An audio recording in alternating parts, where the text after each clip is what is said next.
Start tape now. Advance the strip every time you hear the tone. Now!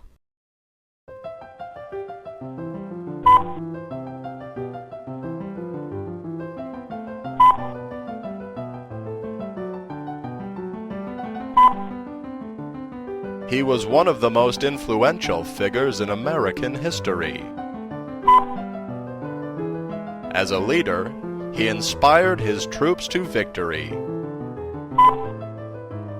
As a statesman, he was an eloquent role model for his fellow citizens.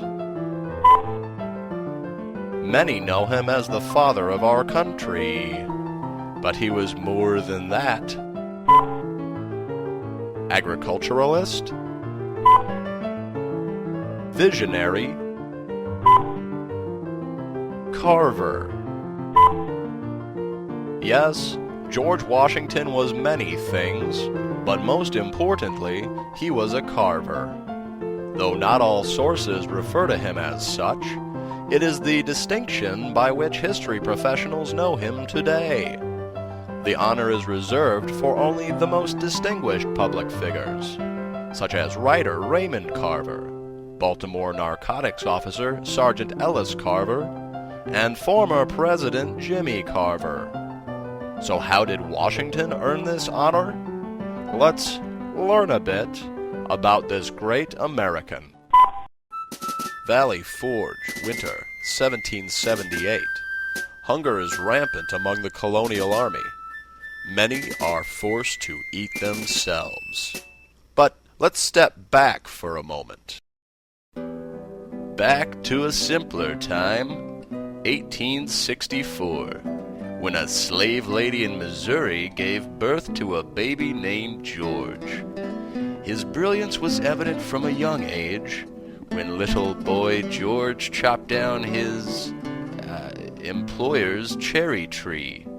When asked about the deed, George responded with the now famous line, I cannot tell a lie.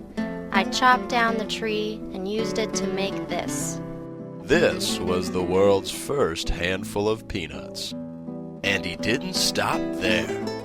Washington set to work manufacturing and distributing nuts. Not only peanuts, but also pecans, cashews, and filberts. However, his true genius lay in finding an astonishing number of uses for his first salty issue, the noble peanut.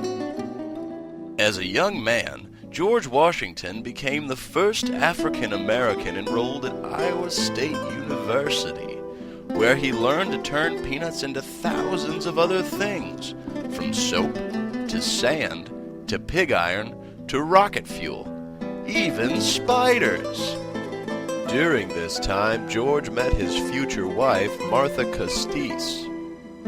The early days of marriage were truly blissful for George and Martha and their farmhands.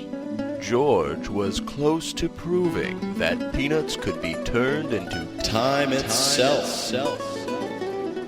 However, these days were numbered. War was brewing, and George soon had to bid farewell to his beloved spider ranch. In 1776, King George III issued a royal proclamation to the colonies, stating, I'm a fat, stupid jackass, blah, blah, blah. Give me your baby's blood so that I might put it on my banger. The move was ill-advised, and the American colonies soon rebelled. As general of the colonial army, Washington helped turn the tide of the war by enlisting the help of boll weevils, which swarmed the British troops and stripped the flesh from their bones. This is why the boll weevil is our national weevil. America had won her independence, but Washington's service to his fledgling nation wasn't over. He helped draft the Constitution on paper made from hemp made from peanuts.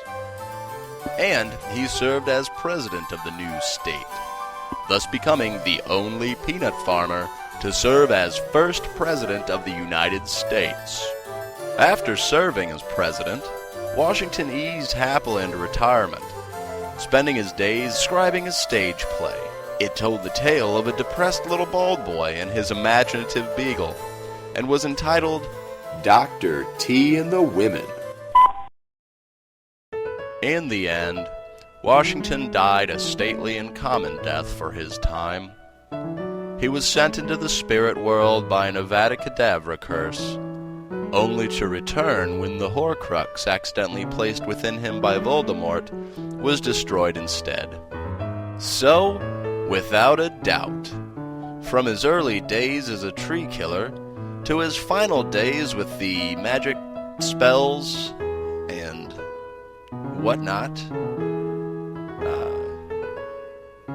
George Washington is truly one of America's greatest carvers.